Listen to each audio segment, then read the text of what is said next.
Welcome. No, hold up. Okay, fuck you. Welcome, everybody. Welcome into the studio. Your first episode of Casa BLANCA, where we'll always have Schulich. This is like the stupidest thing I So think we've ever fucking done. stupid. We have like a whole studio set up over here. Our director Nina is Behind sat the there camera. behind Nina. the camera. Nina will tell us when we hit an hour. Fuck, okay, shit. This wasn't in my contract, but whatever.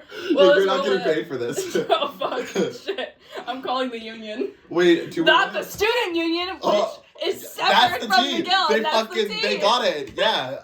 They got their shit clocked by McGill Gorilla himself. I swear, the student unions of late have been getting their shit, like in Musa, rest in peace Musa Bar. My fault, BT dubs. But we won't get into that. But it's, the violations against Musa Bar or about Musa Bar, false. Slender. They're going Slender. So Slender. We just got in from going to McDonald's to get the Minecraft Happy Meal. Tell me fucking why it was $27. My organs have actually been. Also, I'm like, hey, I will be shitting myself later, like tonight. Oh yeah, no, I'm shitting myself right now. Actually. You're actively shitting yourself. We're in dire fucking straits. Like. As a kid, when I was ever on like road tripping, it was like I had to poop. My parents would like and then they would make me You have to fucking hustle for those little kids, bro. You have like 30 seconds till. They would make me sit on like a plastic like shopping bag, right? And I just remember that because it's literally every single time I went to my grandparents' house in South Africa, I would end up sitting like on one of the ways there. I'd be sitting on a plastic bag, and I would always somehow lose a nail. I would slam something in a door so badly that I lost a nail. I have losing nails before he wore acrylics. Is there anything more powerful than a man in acrylic nails? I don't think so. Here's my question, genuine. Have you ever worn acrylics? Never. I almost never paint my nails. I'm always kind of rocking these little Leslie Stubbs situation, and it's not real. Like, okay, practicality purposes, it's nice, but like. If I wanted nails, I could wear them. I just cannot stand the sensation of anything going past my fingertips. They need to be blunt objects. I fear I would, like, if I had acrylics, I'd poke, like, another hole down there, Oh, well, because I would be like... Oh, but you fucking bet I'd be walking around going... But I already kind of do that with my keys, because I'm always like... Like, I'm always clocking shit. Oh. Yeah. And that's your thing, though. That's what I've been known for. You be clocking shit for real. That's my name here. That's my name Miss on these Clock cards. Shit? Miss Clock Shit. What would your drag name be? What my drag name? We already know. It's gotta be Misbehave. Misbehave? Oh, that's a good one. I always said I wanted to be Miss Confuoco. Like Confuoco, like dance on number 2, for those unfamiliar, dance on number 2, very big Confuoco. Right. I always said I'd be Miss Confuoco, because like with passion, fire, and energy, like that's, whew. Name fucking 2 words to describe my sex life. Confuoco, bitch. My sex life right now? Yeah, when's the last time you got it? Like early last week. So, you and Mr. have... Whoa, that's confidential. That's why I said Mr. No, but actually, well, there's a Mr. and there's a Mrs. This is not getting published. What do you mean? Well, there's no names. There's 2 lovely people involved in my life. Congrats. And we can leave it at that if you want. That's it. If that's, you want. That's if you the want scoop. That's the scoop? That's the scoop. Oh, the scoop. Oh. Yeah. I thought you said scoot. TBH, it's the scoop too. Yeah, I was it's whatever you want it to be, people. I was thinking the other day about what I wanted to talk to you about on this podcast. Okay, yeah. And I think one of the main topics that I really wanted to touch on, and I wanted to get your opinions on. Okay, touch me, yeah. Yeah, touch me. Thanks. Is orcas in captivity, thoughts and opinions? Orcas in captivity, thoughts and opinions. I think this is really interesting because we're looking at an apex predator, right? So like no natural threats, right? And I understand research purposes, this is very important, but when you're looking at it from an entertainment perspective, stuff like SeaWorld is so incredibly unethical, and it's not even just orcas in that circumstance. Like, we need to seriously, as ecologists, and in a world that's ever-changing, like, especially with climate change and just the way that things are progressing environmentally, we need to take a serious look at how we treat our environment and how we treat our world and how we understand these things. Like, the context in which we live in is so incredibly ever-changing. I feel like I sound like Kamala Harris in like that one clip where she's like, you think you just fell out of a coconut tree? No, here's my thing. But you do! She was actually talking shit! Like, she was fucking right. I'm sorry. People started making memes out of that. People really did start making memes out of that. And actually, dead serious, you do exist in the context of all you are and all in which came before you. I saw TikTok edits of that when it was like, it was so serious. And I felt touched. I felt moved by that. And then everyone's like, you think you just fell out of a coconut tree? God forbid a woman says a word these days. Oh, like, let's make fun of the girl who took a risk and put herself out there creatively. Because I never resonated with anything more than that. Like, I was like, I'm a mosaic of all that's, like, before me. Like, every single day, like, you wake up a new person. You are, like, the accumulation of all in which you experience. Every new experience that brings you, every year that turns, every trip around the sun, it's always, like, a new accumulation of events. Like, who I am now, it's like, yes, I'm the same person on paper, but it's not the same person I was 5 years ago or even 2 years ago. Like, you change and your values change, and a lot of people are like, oh, well, it's still you, but also, like, not really. Like, people just over time become whole new creatures, and that's just part of life, and that's part of the whole experience. We shed skin, like all our skin comes off every, 28 days or something. Mine comes off every day. Oh. I unzip her. Oh. fresh new pair. You're deciding, okay, how good is my skin gonna be today, because you can't be perfect. Yeah. But I do want to bring it back to orcas, though. I saw a TikTok that really made me think, and it was saying that, like, if America's entering this new fascist, state that it is currently going in, and we're taking rights away from so many people, why did the orcas get rights? Let's bring back dolphin shows. Now, what's your thoughts and opinions on that? My thoughts and opinions is, why can't people and orcas have rights? Why is it a one of the other universe? I don't know, I thought that made me gay. I always wanted to see an orca show. That is shenanigans, but in all seriousness, here's the thing, I watched Blackfish in middle school, right? And obviously Blackfish, famous orca documentary. I was publicly, active, I was an activist. I was on my Instagram posting, what do you guys think? And putting polls out there for my, 200 followers at the time. I was big on orca rights when I was younger. I just think environmental rights in general, are so incredibly important and so, super overlooked, especially, as a, I don't know, maybe as a standard or as a tenet of, in politics who you're voting for. I think people are like, oh, well, it's a bonus that they support the environment. No, that should be, important. That's it doesn't for me, matter. One of my main voting it's, things. Huge. Yeah. That's, a big thing. I feel like even, a lot of the stuff in our generation environmentally is, to some degree performative. When people are like, oh, well, do you recycle or do you recycle, this specific, type of plastic or the specific type of glass? And it's everyone knows that recycling as a structure is fundamentally ineffective because we're only looking at 7 to 8% of everything that we recycle actually being recycled, and the rest of it goes to landfill. So why are we not looking at a greater structural implementation of something more effective? Also, why are we slandering middle-class families instead of corporations who are responsible for pollution? I'm so sick of it. No, I'm so sick of it. I had this conversation with my fucking high school social studies teacher, and we were talking about that, about recycling and shit, and I raised my hand, and I said to her, well, to be honest, I understand why we're looking at, the average person, but I really don't think that the environment should be put on people, the issues of environment should be put on people like us, when it's these corporations, when they are the people who are polluting and stuff. Why, we should change, and I do agree that we should change, but why is we are being looked upon to change, whereas these companies, they get to keep doing their shit. They're doing way more harmful stuff than we are.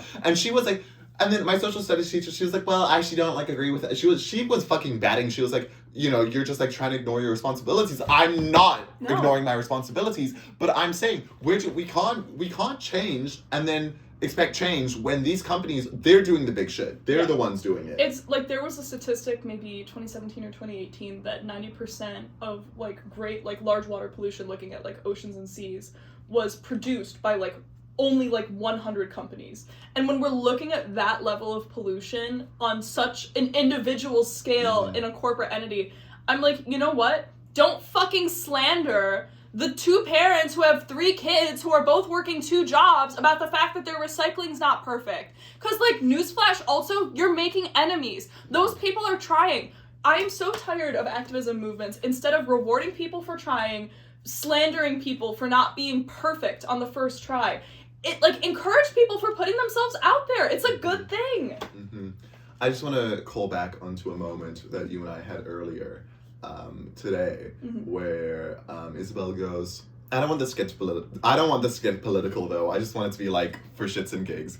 And sorry, we are actively like 10 it's only minutes 10 in. fucking minutes. We're 10 minutes in, and we are going for it. We are absolutely. And this is just how it's how no, I but feel. You know, I don't think it's political. I think this should be like basic fucking knowledge. This is just straight up life. It's like you haven't been seeing those TikToks. It's like, what radicalized you? You know, and it's just like people going like, oh, you know, seeing fucking The Fox and the Hound. Things like, what? Why is empathy so radical? No, why it is shouldn't basic fucking human be empathy radical. so you know radical? What? Care about the people around you. It's a good thing. It's a good thing to connect with people. It's a good thing to be engaged in your community. And no matter what way you do it, like it's like it can't fucking hurt. And it's good. It takes a village. And like, you know what? At the end of the day, there's always gonna be people we don't get along with. There's people who get on my fucking nerves day in, day out, who like piss me the fuck off. But you know what else? We're all neighbors. At the end of the day, we all live together. The people in my classes who piss me off, I gotta see them every week. So you know what? Just be polite. You don't have to be friends. You just have to be amicable enough. See, that's the thing is, I think America has completely forgotten about the phrase, like, it takes a village. Because I was watching a TikTok earlier today, and it was a dude saying that if you are young and you have a baby, right, the best place to travel to is Eastern Asia, because in there, if you go to a restaurant, quite often the staff at the restaurant will take your baby away from you, and they will just entertain the baby for the entire time that you're at the restaurant, right? Yeah. And for them, that's completely normal, because it takes a village, and we're completely, everyone is so isolated, right, in their communities, because, I mean, if you think about it as well, we can talk about just the car-centric cities and shit like that. Like, yes, big time. Bring back public transit. Back public transit. STM, vous souhaite la bonne. Like, and I've always back on my shit again. No, but like that's so interesting because like in Calgary, Alberta, I'm so used to my 5-lane highways and stuff. It's like insane. If I'm going somewhere, We're gonna all drive going for to the half an same hour. fucking regions. I'm sorry, but like, you know, everyone drives to a movie, right? And I'm looking out in the crowd. There's like a couple hundred people at this movie. So you're telling me that all of these people, I mean, sure, some of them came in pairs, right? So let's say like 100 to 150 people drove individually to the same place. Yeah. This is so stupid. Yeah, this is so stupid. When I was in the UK with my cousins recently, I was fascinated by because it was my first time really experiencing the trains as an adult, right? And I was so fascinated by how good the transit system was. Yeah. And then there was and then they came to visit us, They were gagged by the Value Village parking lot. They were like, this thing is huge. And I was... It's insane. For me, it's so normalized. Yeah. It's so normalized. And I do agree. I mean, Montreal has such great public transport. My public transport back in Calgary, terrible. Genuinely Rochester terrible. public transport, borderline non-existent. You know, but I think this is also it's just a whole different ideology and a whole different way of life. And I do think that it's something... a little bit, definitely less American. I mean, we see it all over Europe, really strong and implemented public transit systems. And, I want to say it's maybe Austria or Ireland, maybe Austria, or maybe it's Germany, that if you're at a certain age and you give up your license, you get free public transit for the rest of your life. I want to say maybe it's 70. You know what? Something like that. You know what? No one's doing it quite like the 70-year-old Europeans who've smoked and drank their whole lives, who are just fierce as hell. That's gonna be us one day. It's gonna be so That's us. gonna be us one day. But I was more saying the Nordic countries. No one's doing it like the Nordic countries. They're clocking shit. Educationally, they're leading the pack. I genuinely think that we should be taking after what the Nordic people are doing, because that's fucking incredible. You know what else? It's great. Their education, especially for little kids in primary school, they spend so much time outside. It's really good for them to be outside, go explore the world and understand how these things work. And let's talk about screens. Mom was right. It is that damn phone. You always on that damn phone. No, but the development of children of recently have we've been seeing drastic decreases in fine motor skills and shit like that, because these kids are spending all their time on it. I once, for those of you who don't know, I worked with children back in sorry, your knees just cracked. Back in Calgary. Yep. I worked with children a lot, and true story, I'm not even shitting you. There was this one baby, and she was such a sweetheart, and we saw this child, and she was sat in her baby carrier. She was sat there with an iPad propped up in front of her, the entire time I was, guess where we are? Guess where we are? An indoor playground. And the parents had put this baby in a fucking baby carrier. They obviously bought this off Amazon, right? An iPad stand, right? That's adjustable so they can raise it to make sure it's at the proper height for the baby.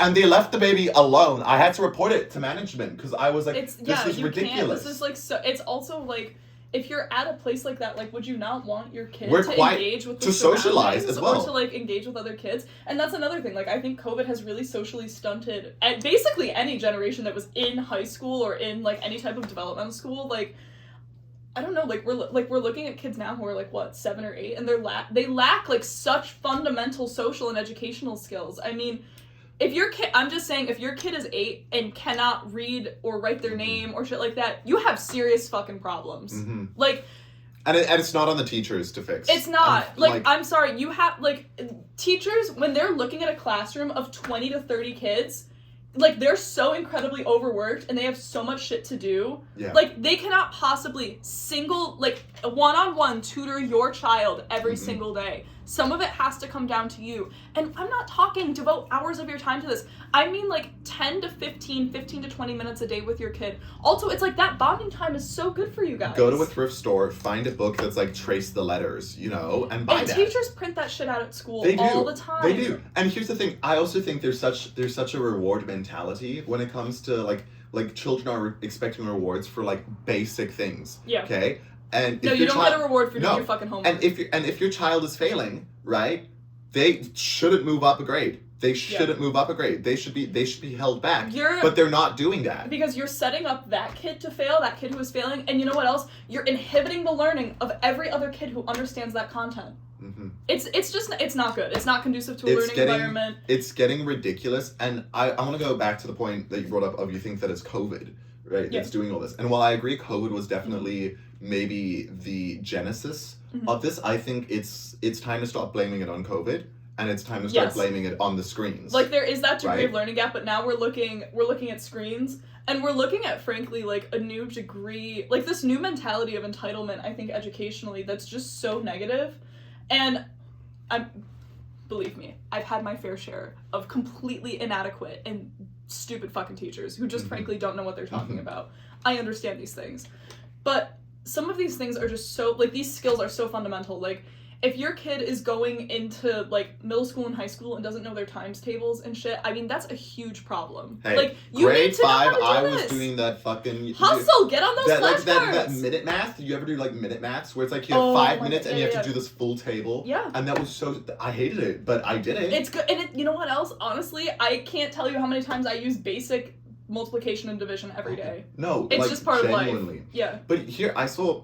me quoting yet another TikTok. I saw another TikTok, and it was a teacher, and they were frustrated, and they were saying, have you seen, all right, what the tantrum a kid throws without their iPad? Look, is like, they're saying it appears eerily similar to babies who their parents were using narcotics while pregnant, and these babies are going through withdrawal. They're saying the similarities are astonishing, right? And I do believe that it is an addiction. Screens are an addiction. I'm also, like, to be fair, I 100% understand, especially if I'm on, like, a plane or a long train ride.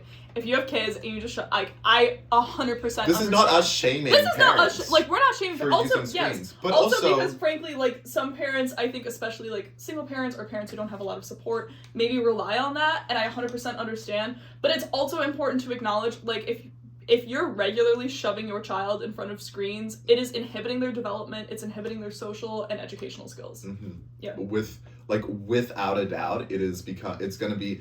And it's all because of that damn phone. And it's all because of the damn phone. And I think that pretty much sums up, like, everything about, like, when it comes to, like, kids using screens. It's getting ridiculous, and their manners are also just like going. But it's kids. Say please, say thank you. Thank you. Say please, say thank you. Yeah, when I was growing up, anyone who was older than me was auntie and uncle. You know what else? Also, it's like please and thank you isn't a shameful thing. It's a polite thing. Like I think that people think it's like you're like lowering yourself to like that's like you're being like the 80-year-old man is indeed being cucked by like the 14-year-old service worker who is trying to make minimum wage and like pay for like mall clothes and shit. Like, but I think that's so interesting is is English doesn't really have that kind of, like, it does sort of have, like, a formality to it, like, of being formal. But if you look at other languages, like I mean, French, obviously, has the s'il vous plaît and s'il te plaît, right? Obviously, I'm not super educated in that topic, but it's like, that's a kind of a formal versus informal. It's like, languages like Korean as well, you know, there's a formal and informal thing. In English, we don't really have that, but we do through please and thank you. Yeah. Is it so fucking hard to say please and thank you and choose kindness? Yes. Yeah, apparently it is that fucking hard. Apparently it is that fucking hard. Like, and I'm guilty of it too. Like, I'm absolutely guilty of being a bitch. There's definitely times where we're, like, rushing and you kind of, like, cram in the, oh, thanks. You toss it at the end and it's, like, an afterthought. But it's, you know, you have to consider, like, especially, I'm just keeping it real, people who yell at service workers, especially when they're, like, teenagers, you actually fucking suck, okay? Like, you know what? I'm tagging you. The guy whose name I don't know, and his ugly fucking wife who came in, like, 3 summers ago, and I was working, and I told you you couldn't get 4 flavors of gelato in one little cup, and I was like, I can give you 2 cups with 2 flavors each, and you called me a bitch, and then you hit on me, and then I got my dad, and he yelled at you and kicked you guys out, and I was, like, fucking miserable because I was at the end of a 12-hour shift. I just want you to know, you fucking suck. And if you're someone who has ever done something like that, you also suck, and you should feel bad. Like, I genuinely... And I'm judging you. Yeah. And I try to be, like, chill and nonchalant about these things, but you suck. I don't know what could make me yell at a service worker. I don't think there's a single thing that they could... It's just, like, it's so fucking unserious. You're getting, like, the most simple things. Like, this guy, I serve ice cream, I serve gelato. It's so deadly unserious. What is so hard about... It's so unserious. Like, oh my lord. But also, I love it when they pretend like they know more shit than you do. I be seeing Don't this stuff... block my teeth. I know. I be seeing stuff, and they're like... They're talking to, like, it's parents, and they're like, yeah, you know, according to Google, it says this. Okay, well, last I fucking checked, you're talking to a doctor right now who has years upon years of experience. Yeah, so their dozens of years of experience actually trump your Google search. Yeah, and they act like Google is a fucking degree. Also, it's like, if you are concerned that your doctor, like, is giving you bad input, go get a second opinion. Like, don't make your own, like, Google is not a second opinion. You need to see another doctor. Well, people are acting like Google's their first opinion, and then and then the second opinion tells them, they go... Also, can we... okay, I know you don't have this experience, but can we talk about, as, like, for women, why is it always, whenever we go to the doctor for anything, that it must be that we're pregnant, or that we're on our period, or that, like, we're pregnant again, or that it's always... It's just something us. We're PMSing, TBH. Yeah, it just pissed me off. Like... No, that's frustrating. And, like, you know, I went to a doctor earlier this year, not naming names, but, like... I don't know, she was, like, so deadly convinced that, like, I must have been pregnant, because I was actually at an appointment to go on birth control, and she was, like, so 100,000% convinced that I must have been pregnant, and I was like, nope, haven't been pregnant, currently not pregnant, actually on my period as we speak. Yeah. Yep. I think with doctors, there's such a lack of trust when it comes to you claiming that you are not pregnant. Yeah. Right? Yeah. Because obviously you must be. I simply must be. But I do understand. I mean, I understand is like a question of them asking, okay, are you pregnant? Because they have to rule out everything. I understand that. Yes. But for them to be like, press, from what I've heard, like, to, like, consistently be pressing, you know. Gets on my nerves. Yeah. Another big thing gets on my nerves, big pharma, especially in the US. Yeah. Count your days. I might not be able to take you down, but someday someone will. And it may be when you die, and you die alone and no one likes you. This shit I be hearing about the US, about, like, insulin being something like $400 a month. Let's talk about the fact that a 2-pack of EpiPen was $600. Okay, $600 for a 2-pack. You're supposed to have one at your work and one at your home, or one at your school and one at your home, right? $1,200. Then they expire each year. You have to get new ones. So you're in for a minimum of $1,200 each year if you're like doing all of those things. Hey, guess what? Insurance claim denied. Claim denied. Luigi Mangione, that bitch. Like, don't even get me started on actually how incredibly wrong it is. Like, like we had a teacher at my school who like she had health insurance, but she had like an extremely rare disease and she died and she needed like very involved care. And like part of like the money that we sent to that family, or like the GoFundMe money that was gathered in the community, I believe went toward medical bills. And I was like, can we talk about like this family, like this mom with 2 kids who were both under the age of 5, and now her like widowed husband are using this money that should be going toward like their children's college funds for medical bills. There is no reason where a person should have to go through a traumatic event such as a loved one dying and then being immediately handed insane a hospital bills, within it, like because they do it within like a month. They go, here's the bills. It's so that's incredibly ridiculous. Wrong. Yeah, that's it's absolutely so ridiculous. I genuinely do not think finances should be discussed in a hospital setting, and yet they are.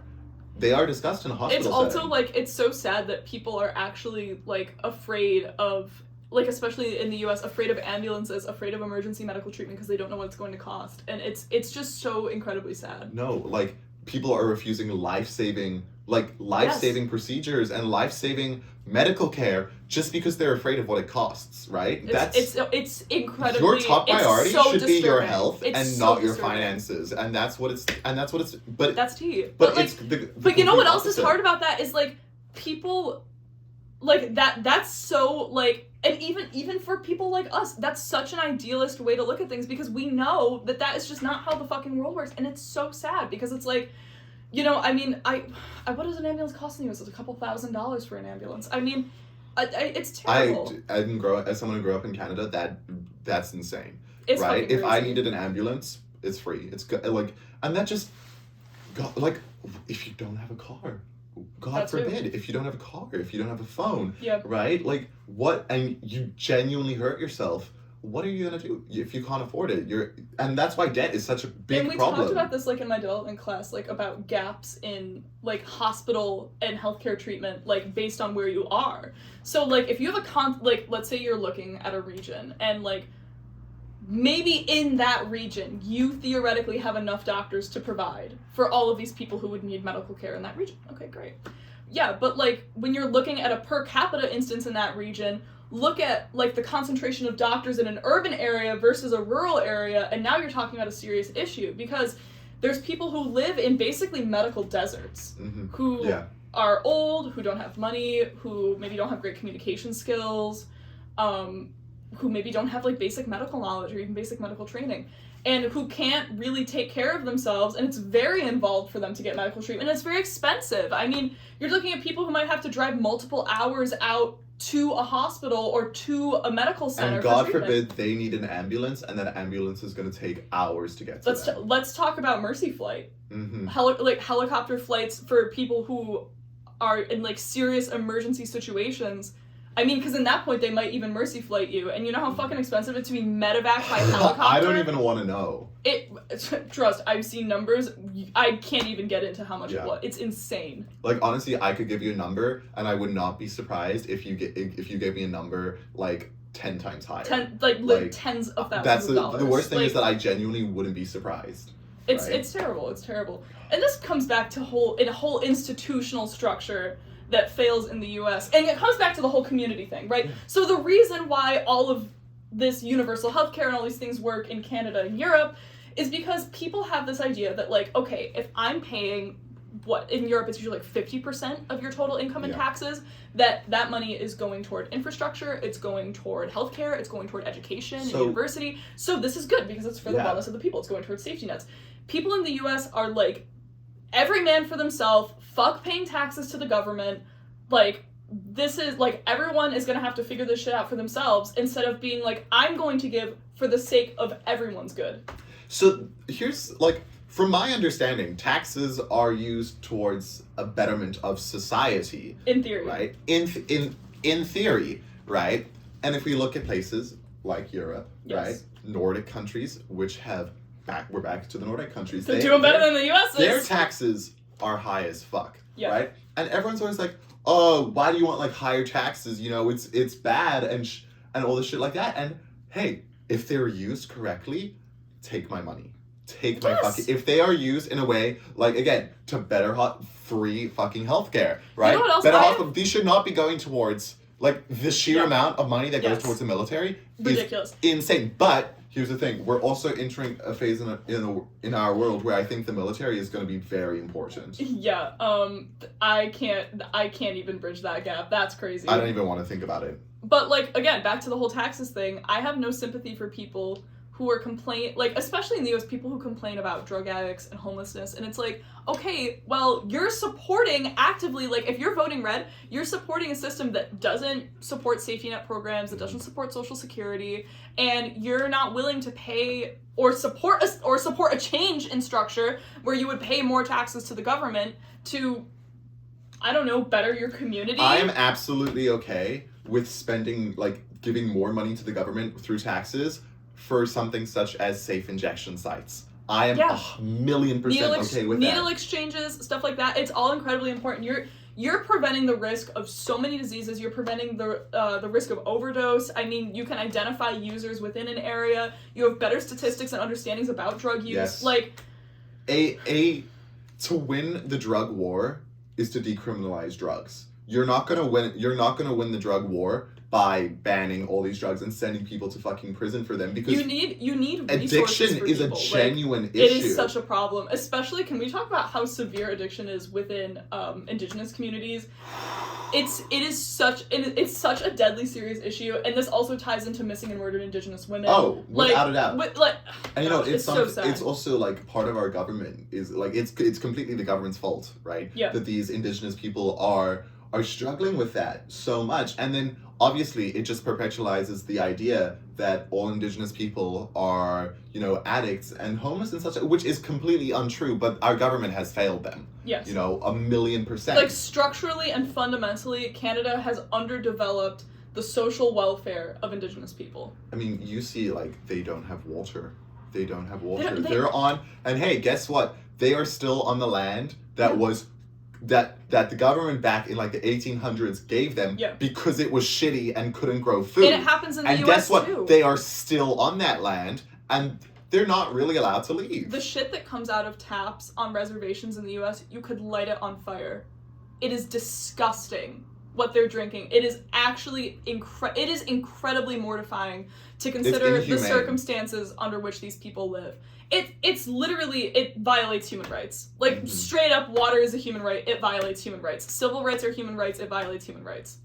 Speaking of human rights, do you think internet is a human right? No. No? No, it's not. You don't think so? The UN, it's an interesting question, and I understand. Because I've been seeing like there's become an increasingly growing debate about whether or not internet should be considered a basic human right. And if you think about like the world we're living in right now, sure, how hard is it to advance without internet? It is incredibly difficult. Let's think about it. You don't have internet, right? How do you apply for jobs? You go in person. They give you a QR code to scan, right? And there's resources like public libraries and such, but those are like criminally underfunded. Yes. Right? This is my issue with adding or considering internet a human right in the context of where we are, right? We have countries like the US who don't even consider food to be a human right. I think we're not... There's bigger fish to fry. Yes. So my thing is, like, we're looking at a situation right now globally where we, like, countries, yes, the UN, most people in most countries have signed on and said water, food, shelter, healthcare, civil rights, that these are all human rights. And who didn't sign the Water is a Human Right bill? Canada. Refused to sign it. Which, because it makes sense for them. It makes sense for them. We have the water. Yeah, and I mean, like, I think fundamentally, and I go back and forth about this because I'm like, well, you're looking at some, like, considering internet a human right also does put a lot of infrastructure pressure on countries that are incredibly underdeveloped in some areas and have huge development gaps. And it presses them to use funding that honestly would be better used toward healthcare or water distillation or agricultural development. I think in the future, down the line, if we're looking at a world that is generally income-wise more equitable, and if we're looking at countries maybe with a smaller Gini coefficient, now we're talking, I think, definitely a more realistic world where we could consider internet as a human right, I think it's possible down the line. Right. Yeah. Right. I mean, you know what? I keep thinking about the fact that we're saying that this isn't going to be political, but I also this is so incredibly. No, but it's also I disagree with that statement. I don't think this is political at all. I think that we're discussing this is just like basic social existence. I suppose. Some of these people, they're like, oh, don't get political. You know, don't let politics get in between like friendships and shit. Hey, look at me. You are actively marginalizing groups. You know what else? That's not politics. That's a fact. That's what I found so... No, actually. No, I'm not going to say it right now. Because I think YouTube... Well, no, YouTube would take it down. Tell me later. No, I'm just saying there's... people have started throwing around a certain word. And people are getting offended when this word is being thrown around. It starts with an N, right? And was a certain fascist group. Back then, and people are throwing that word around, and then people are getting offended by it, and they're like, "No, we're not. Hey, that is a fact. We're not making a we're not. It's not a political question. It is a fact." Yes. That. Let's also stop. Can we stop comparing genocides, both modern and historic? Like, I'm sorry. Like, genocide is genocide, and I think it's you know what else? Like, every single genocide that you could potentially talk about exists in entirely different contexts. Right. So if we're talking about the Holocaust as a genocide, that is contextually built of hundreds of years of anti-Semitism mounting in Europe. You can trace it back to Martin Luther, you can trace it back to the Middle Ages, even before then, right? And when you're comparing that genocide to something that, I mean, no genocide apples to oranges, dude. You're looking at completely different situations. I mean, I've heard people compare the Holocaust to slavery, to 9/11, to the Rwandan genocide. Such completely different circumstances and such completely different historical contexts. Also, there's always, in a comparison, there's always a winner and there's always a loser. And the reality is, you should not be taking tragedies and picking winners and losers. There's no sides. I think the reality is there are no fucking winners. It's genocide. And why is that such a political statement to say? I'm sorry, but why is that so controversial? God. Also, people need to actually look at the guidelines from the UN for what genocide is and is not. You cannot throw around that word. I'm sorry. It's a seriously heavy word, and people have normalized it way too much. I agree with a lot of words these days have lost a lot of the weight that they hold. Fascism's another one. Serious word. And you know what? Yes, we are living in like a gradual fascist turn. We're looking at a serious like alt-right swing. We're looking at it in Canada, potentially. We're looking at it in the US. We're looking at it in Germany with basically, can we just talk about that there's like basically a neo-Nazi party? Like no one talks about it. But I mean, you know, whatever way the world is swinging, you have to consider the weight of the words you say and how they influence those around you. Right. But back to my point. Back to your point.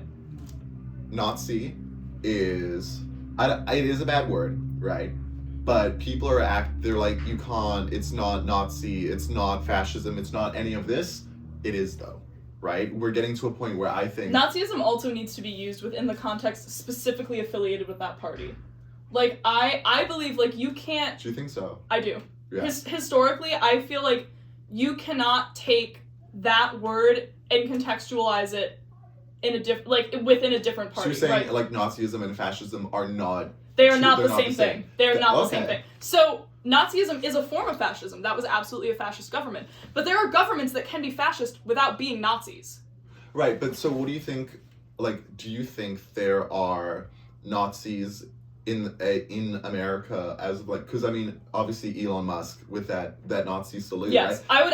I would consider that an example of, of Nazism and not fascism. I would say neo-Nazism, but yeah. Neo-Nazism, yeah, just to be accurate, Right. Yes. Because that's what people were saying, you can consider it fascist and you can consider it neo-Nazi if you're so inclined. That's what I was thinking, is people were saying, like, oh, you know, you can't, like, it's you're calling us Nazis, that's not true, right? We're not Nazis and stuff like that, but it's like it's just a statement. It's a fact, right? It's a fact. I mean, that is undeniably what he did with the tucked thumb. That was so stupid. Can we actually, like, I'm sorry, like, don't fuck with me and be like, it's a Roman salute, like.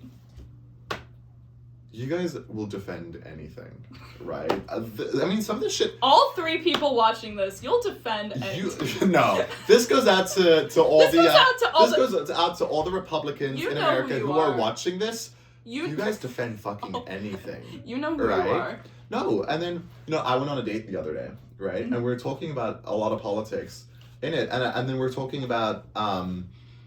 He asked me, and he was like, what do you think Trump was doing with that Tesla show, right, outside of the White House? And I went, to my understanding, from what I've heard, it was, according to Trump's reasoning, it was because, the Tesla stock market is plummeting, right? Yeah. But he was like, no, he's...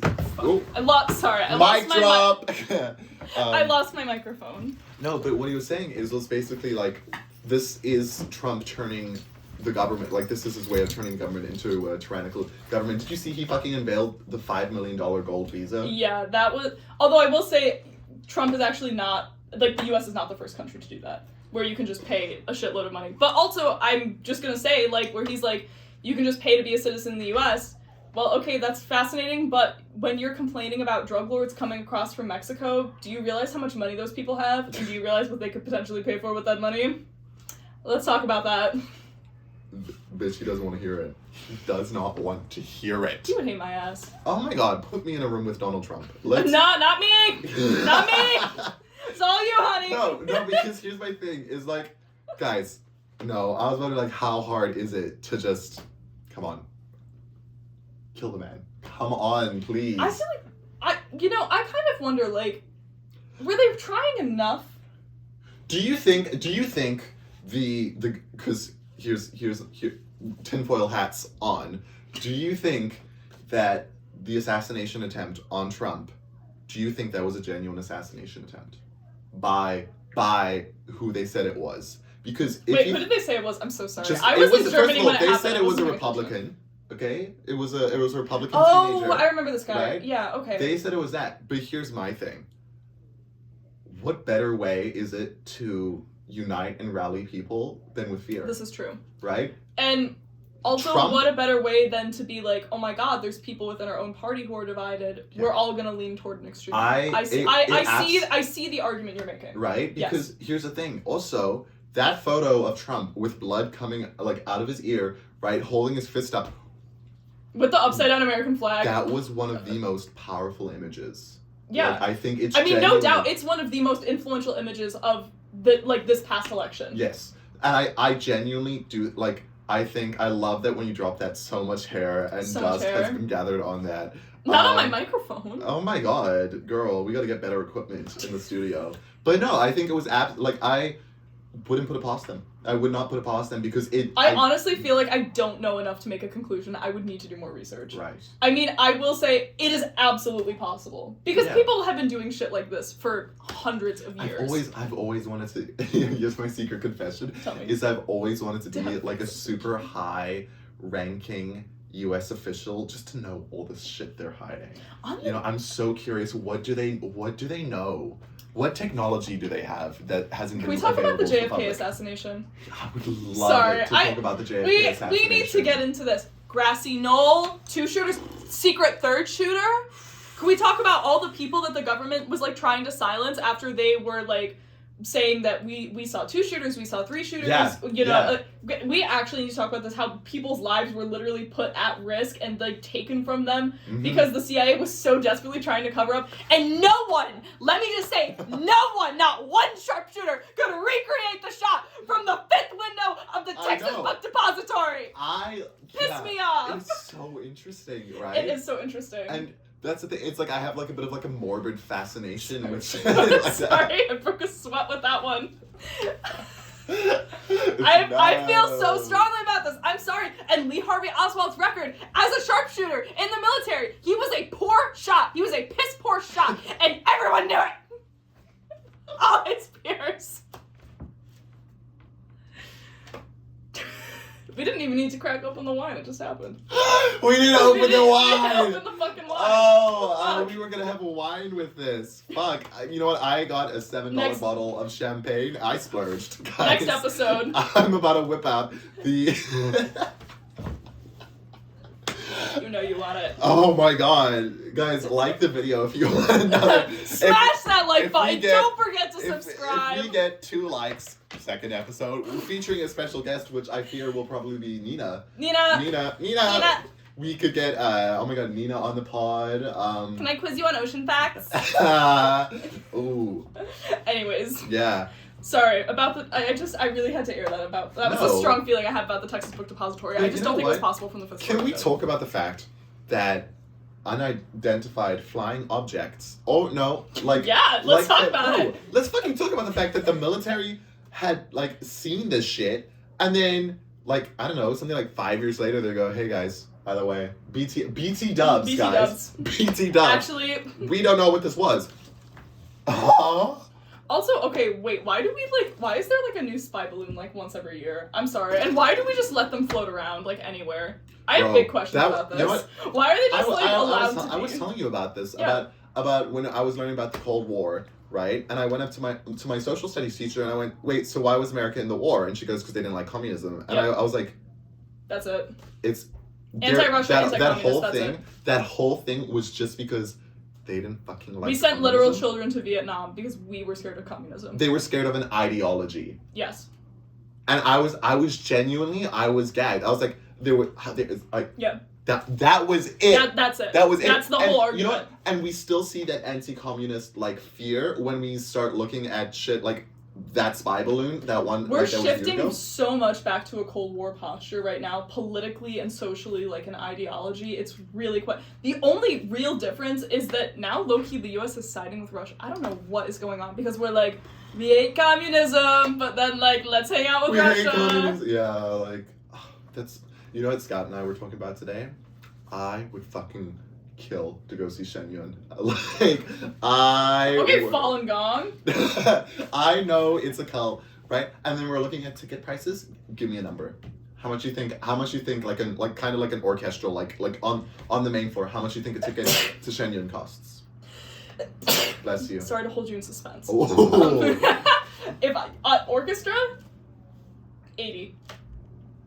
$206. What? Without taxes. You know, because they're in Montreal right now. I have big questions, right? Because like the Shenyun's like everywhere. One, and but two, why has no other cult followed this? Like, why are we not seeing like Scientology ballet? Like, whatever happened to like I don't know, like hip hop like Seventh Church of the Diminished Beautiful? How much do I have to pay to see Tom Cruise in tights doing a ballet recital? You only get that if you have a... So I know so much about Scientology. Actually, I took a course on world religions in high school. Shout out to Casper, who I did this project with, who will never see this podcast. The ghost? Yes, the friendly ghost, yeah. No, one of my dearest friends from high school, and we had... Hi, Casper! Hi, Casper! Hey, I see you! I see you, girl! We did this project on Scientology because our last project that we had to present on was we had to do a cult. And let me just tell you, I researched these fuckers for hours, days, nights, weeks. Their beliefs, couldn't fucking tell you. It's insane. So you're in a state of body death because you're not a part of the Church of Scientology. Does body death, or in our case, body T. Yes. Question, body T. Does Scientology delay twink death at all?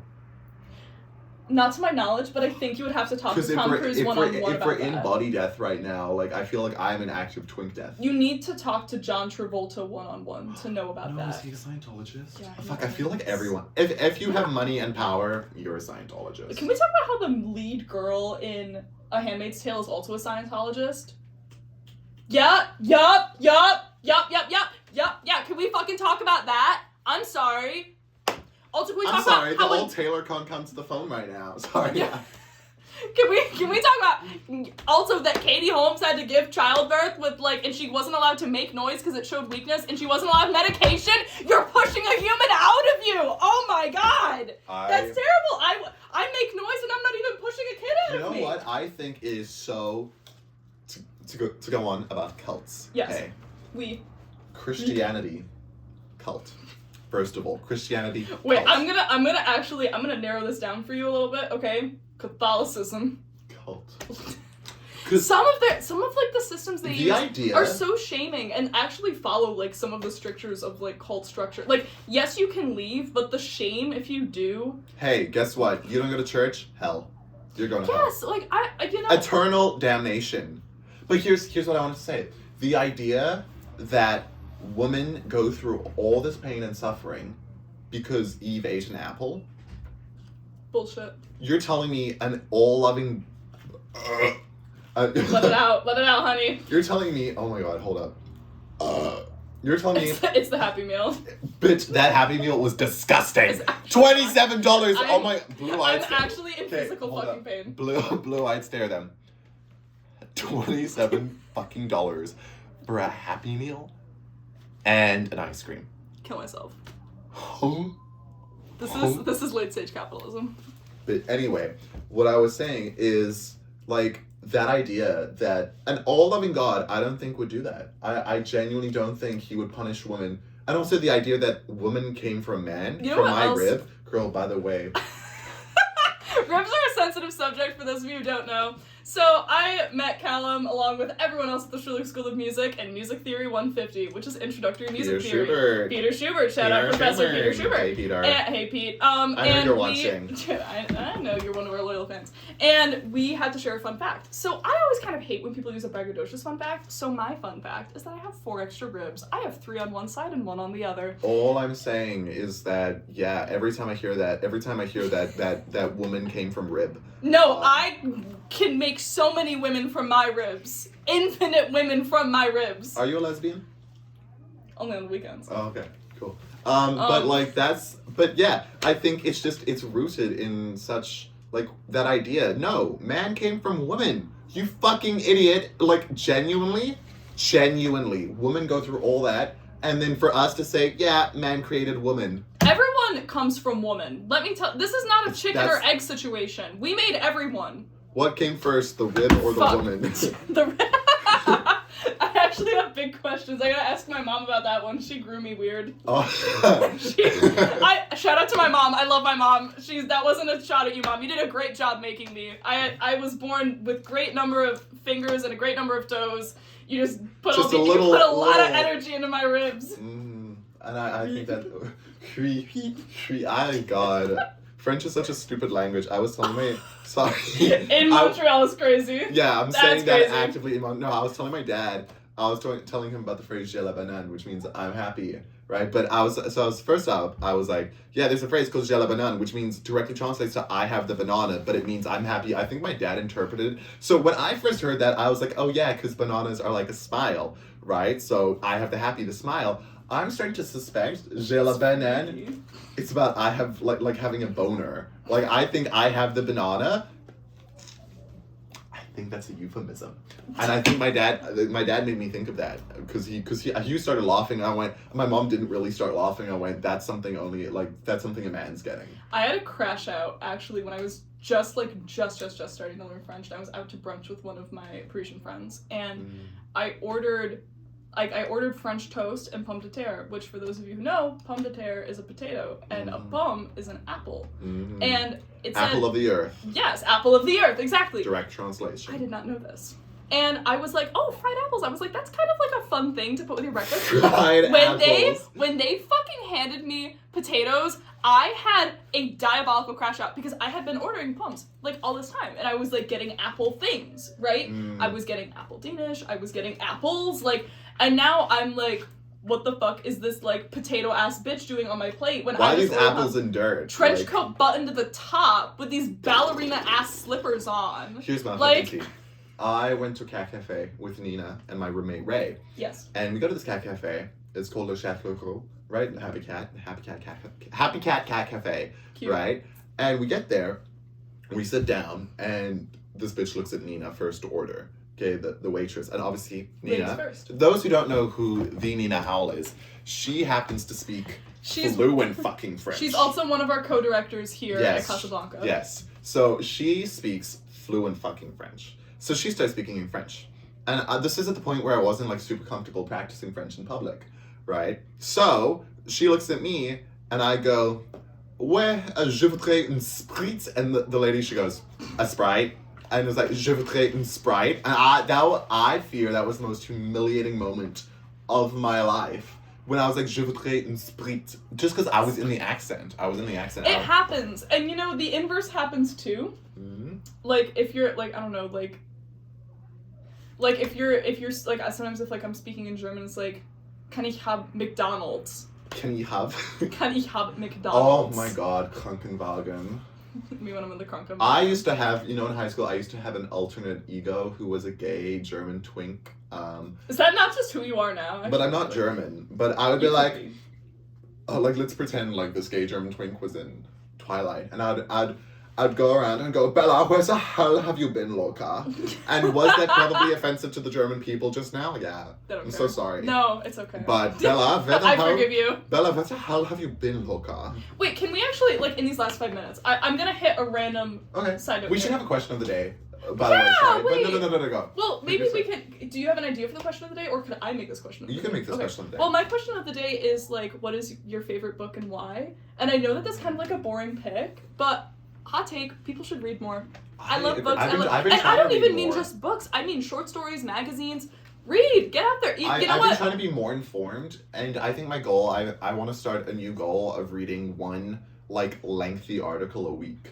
You know, get in there, like girl. Getting informed. Dig in there. Get in those scholarly journals. So I'd say my favorite book has to be one that I was introduced to in high school by my high school English teacher. I had it for all 3 years, and our class was 9 people. 9. So that's actually well, because we were AP English, right? Oh yeah. And it honestly was easier than regular English because there was 9 of us. So if I didn't want to do a written assignment, I could be like, hey, can I just yap to you about it? Anyway.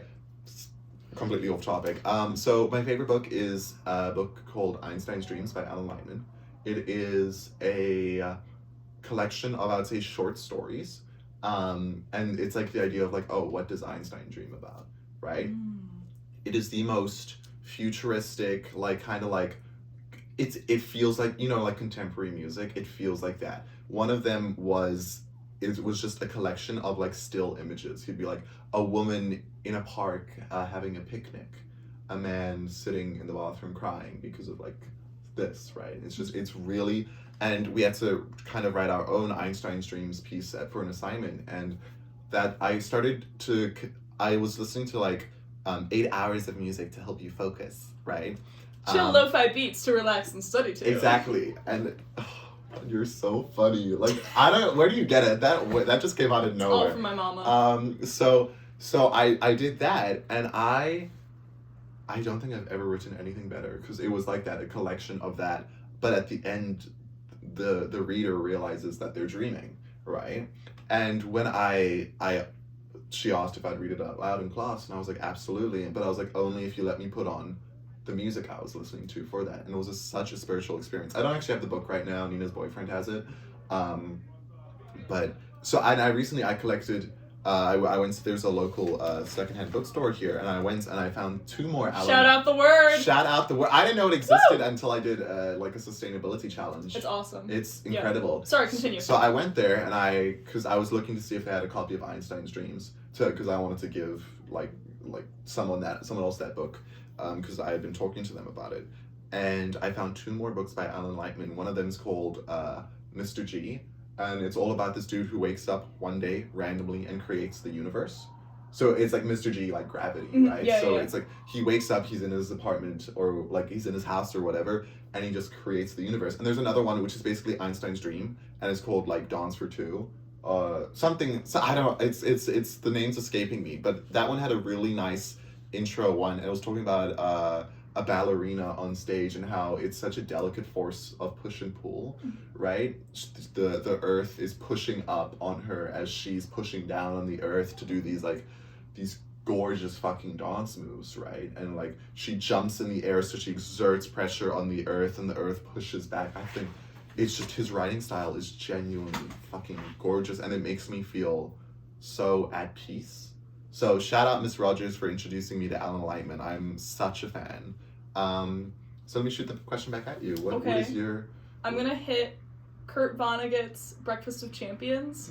So for those of you who don't know Kurt Vonnegut's story, he was a World War II vet, and he was a prisoner of war in Dresden during the Dresden firebombing, and he survived by living in a slaughterhouse where he was working in basically like a slave factory to make like nutrition syrup for pregnant women under the Nazi rule, which is crazy. And what's even sadder is like he was basically like starved when he was a prisoner of war, and after the firebombing they made all these prisoners of war clean up Dresden, which for those of you who know historically how completely flattened and decimated Dresden was during World War II, I mean cleaning up like burned and bloating, rotting bodies, rubble, like came back to the US, he was like 6'1" and 98 pounds. And he, like, his books are all kind of, like, an accumulation of, like, a commentary on, like, mid to late 20th century America and, like, his experience, like, surviving the war. And, I don't know, it's a really interesting book. It's a great experience. He has his own drawings in there and stuff. It's really quite something. Also, actually, a little bit of a weird shout-out for a class that I didn't like, and for a book that I kind of didn't like the duration of, but there's just one ending part that I think everyone should have to read. Purple Hibiscus, I respect this book. I want to put it out there. Just was not something I would choose to read. Mm-hmm. There's an ending part where the main character, like, goes back to her childhood home, and she, like, during the duration of this book, like, has been through some really difficult times, like, was groomed and, like, a lot of instability, and, like, she goes and, like, the ending part is, like, she goes and, like, she sees this chalkboard that she practiced writing on when she was a kid, and she was, like, I looked at this slate that was, like, full of, like, these dreams and memories of, like, when I was young, and I was, like, and it was, like, do I wipe the slate clean? And in the end, she doesn't. She leaves it as is. And I think that that's, like, such a, like, this, actually, wait, this is so perfect, because this goes back to the very first thing we were talking about, that you are the accumulation of everything you have ever experienced, and even the bad things, you know, you wouldn't be you without them, and even if they're hard to look back on, it's not about looking back on them, it's just about accepting that they happened and being able to live with those experiences within yourself. You think you just fell out of the coconut tree?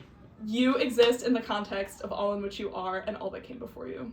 Is that the right words? It's close enough. You know what? You got it. And I think that was... I just, wow. Like, wow. Way to bring it. Wow. It's okay. It's okay. I think, honestly, like, what were your, like, just to wrap it up here, what were your, like, initial, like, thoughts about, like, going into this podcast? Because I feel really at peace, and I think this was not what I expected this podcast to be like at all. This is very nourishing, and you know what? Honestly, I kind of don't give a shit if only, like, 3 people watch it. I don't care if no one watches it. This is just good. Episode 2 coming fucking soon, because... On the edge of your seat. On the edge of the seat, and this one, I think, will be a lot less serious, because guess what we're gonna have, bitches? Nina. Wine. Oh. Nina and wine. Nina and wine. No, but I think that'd be super interesting. We could talk about a lot more like I guess U.S. politics as well with Nina, and just kind of like her experiences with such. Anyway, Stay tuned for episode 2 where we'll be having Nina joining us, and we wanted to thank you personally. Remember to like and subscribe, smash that subscribe button, ring the bell for post notifications. And thank you so much, everyone. And thank you for joining us here at Casa BLANCA, where we'll always have Schulich. Bye. Bye.